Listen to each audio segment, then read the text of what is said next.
ఇక్కడ నుంచే బయలుదేరారు కాబట్టి మరి వారి ఆ కార్యక్రమం మళ్ళీ కౌన్సిలర్లు మాజీ ప్రజాప్రతినిధులు ఒకటే ఒక నిమిషం మాట్లాడి నేను ముఖ్య నాయకులకు నేను మైకాపు చెప్తాను.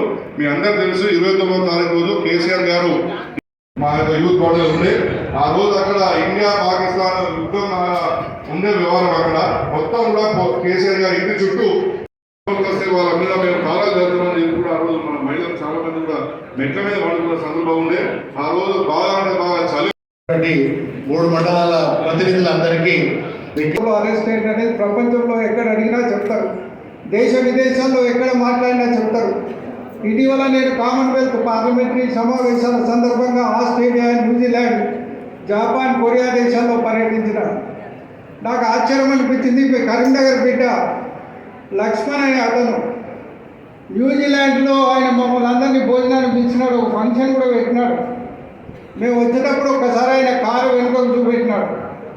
అక్కడ మనకి ఇష్టమున్న నెంబర్ తీసుకోవడానికి అవకాశం ఉంటుంది. ఇష్టమున్న పేరు కానీ నెంబర్ కానీ పైసలు కట్టి తీసుకోవచ్చు. మనం ఆయన తీసుకున్న పేరు ఏంటంటే జై కేసీఆర్, జై కేసీఆర్. ఇది నేను న్యూజిలాండ్లో చూసింది.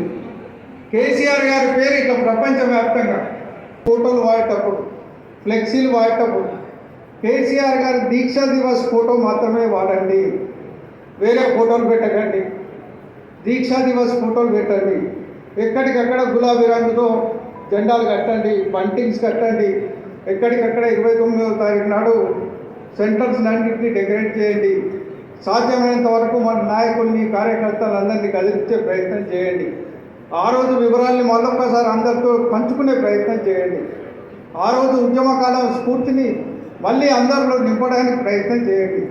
దయచేసి ఈ కార్యక్రమాలు చేయడం ద్వారా అధిక సంఖ్యలో మన వాళ్ళని తరలించి మరి అలుగునూరు దగ్గరనే ఈ కార్యక్రమం చేయాలనేది అందరి పట్టుదల. ముఖ్యంగా కమలాకర్ అన్న పొద్దుటి నుంచి కూడా దానికోసమే తిప్పలబడుతున్నాడు. నిన్నటి నుంచి కూడా వారు మీటింగ్ పెట్టి ఇప్పుడే లెటర్ ఇచ్చినారు వాళ్ళు, మేము పర్మిషన్ ఇవ్వమని. పర్మిషన్ ఇవ్వమంటే కూడా ఏం చేద్దామనేది వాళ్ళు ఆలోచిస్తున్నారు.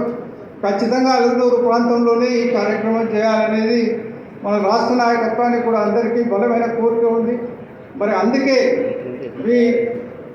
దీనికి ఇంత ఇంపార్టెన్స్ ఉందని కాబట్టి గౌరవ వర్కింగ్ ప్రెసిడెంట్ కేటీఆర్ గారు ఇక్కడి కార్యక్రమంలోనే పాల్గొనడానికి నిర్ణయం తీసుకున్నాడనే మాట కూడా మనం అర్థం చేసుకొని పనిచేయాల్సిన అవసరం ఉంది.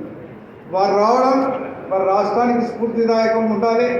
ఖచ్చితంగా ఆ రోజు కేసీఆర్ గారు చేసిన త్యాగాలు ప్రజలకు చెప్పాలి. మరి మన కార్యక్రమాలు డిసెంబర్ 9 వరకు జరుగుతాయి. 9 నాడు వారికి దీక్షా విరమణ దినోత్సవం. ఆ రోజే కేంద్ర ప్రభుత్వం ప్రకటన చేసిన దినం. ఆ రోజే మేడ్చల్లో మనం తల్లి తెలంగాణ విగ్రహావిష్కరణ చేసుకుంటాం.